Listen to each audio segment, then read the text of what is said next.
के सुख समृद्ध महलों को छोड़कर राम, जो एक महान राजा के पुत्र और अयोध्या जैसे साम्राज्य के उत्तराधिकारी थे, अब अपने भाई और पत्नी के साथ एक साधु का जीवन जी रहे थे।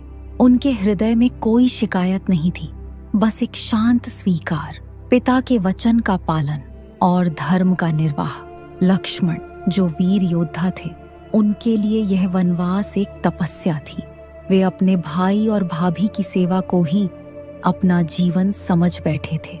दिन रात वे अपने भाई भाभी की कुटिया की निगरानी रखते, बिना नींद के, बिना आराम के।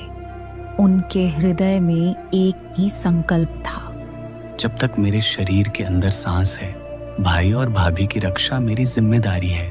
और सीता, एक रानी जो सुख समृद्धि में पली थी, जिनके पिता ने उनसे कभी फूलों की डलिया तक नहीं उठवाई थी, अब वन में पत्तों की झोपड़ी में रह रही थी। ठंडी हवा, धूप, बारिश, सब कुछ सहकर भी उनका मन कभी राम के साथ होने से असंतुष्ट नहीं हुआ। उनके लिए राजमहल का सुख कुछ भी नहीं था, राम के साथ रहना ही सबसे बड़ा सुख था। लेकिन फिर भी कभी कभी उनकी आंखों में आंसू आ जाते, क्योंकि वो जानती थीं कि राम अपने प्रेम से उनकी कठिनाइयां छुपाना चाहते हैं। यह वनवास तीनों के लिए एक दंड कम और धर्म का यज्ञ ज्यादा था।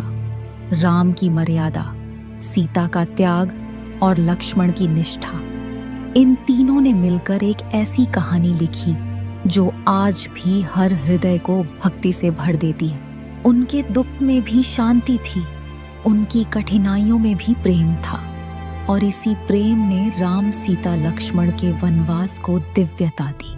पर क्या केवल धैर्य और धर्म से उनके वनवास का यह समय